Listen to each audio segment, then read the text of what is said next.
Communication यानी संवाद की कला सार्वजनिक जीवन में सबसे अहम गुणों में से एक मानी जाती है। जो नेता अपनी बात सरल, सहज और प्रभावी तरीके से लोगों तक पहुंचा पाता है, वही जनता के दिल में जगह बना पाता है।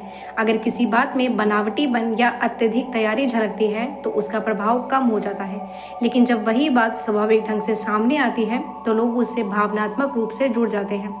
आज के समय में अगर किसी नेता की संवाद शैली सबसे ज्यादा प्रभावशाली मानी जाती है तो उसमें प्रधानमंत्री नरेंद्र मोदी का नाम प्रमुखता से लिया जाता है। उनकी आलोचना करने वालों के पास कई मुद्दे हो सकते हैं, लेकिन यह भी सच है कि उनकी बात लोगों तक पहुंचती जरूर है।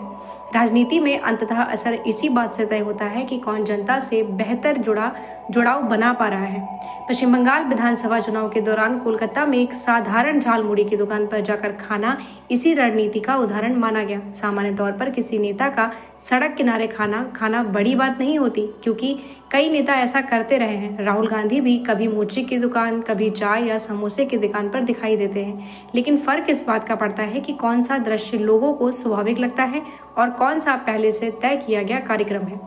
प्रधानमंत्री का झालमुड़ी वाला दृश्य ऐसा बना जिसने बाहरी बनाम बंगाली वाले नैरेटिव को कमजोर कर दिया।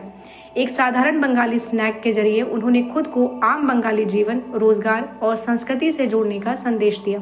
यही वजह रही कि झालमुड़ी की चर्चा केवल भारत तक सीमित नहीं रही, बल्कि विदेश यात्रा के दौरान भी इसका उल्लेख होने लगा।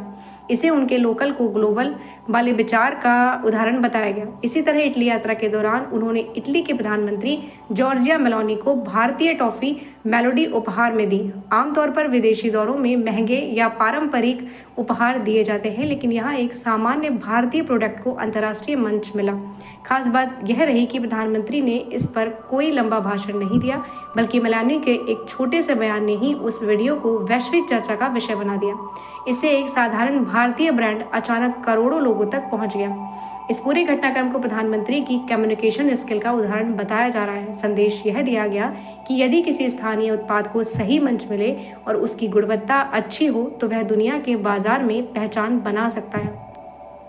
दूसरी ओर नॉर्वे यात्रा के दौरान प्रेस स्वतंत्रता को लेकर एक महिला पत्रकार के सवाल ने भी काफी चर्चा बटोरी। वहां संयुक्त बयान जारी करने का कार्यक्रम था, जहां आमतौर पर सवाल जवाब की परंपरा नहीं होती। इसके बावजूद भारत को लेकर सवाल उठाया गया कि दुनिया भारत पर भरोसा क्यों करे। इस पर भारत सरकार की ओर से विदेश मंत्रालय के अधिकारियों ने जवाब दिया और भारतीय सभ्यता, लोकतंत्र और संस्कृति की ऐतिहासिक गहराई को सामने रखा। लेखक के अनुसार यह केवल किसी सरकार या प्रधानमंत्री की आलोचना का मामला नहीं था, बल्कि भारत की छवि और सभ्यता को लेकर नैरेटिव बनाने की कोशिश थी। उनका कहना है कि सरकार की आलोचना लोकतंत्र का हिस्सा है, लेकिन यदि देश, संस्कृति और सभ्यता को गलत तथ्यों के आधार पर निशाना बनाया जाए तो उसका विरोध होना चाहिए। भारत को एक प्राचीन सभ्यता के रूप में बताते हुए यह तर्क दिया गया कि सदियों की चुनौतियों के बावजूद इसकी सांस्कृतिक पहचान कायम रही। इसीलिए देश के नागरिकों का दायित्व है कि वे भारत की प्रतिष्ठा और संस्कृति के खिलाफ बनाए जा रहे नकारात्मक नैरेटिव का तथ्यों के साथ जवाब दें।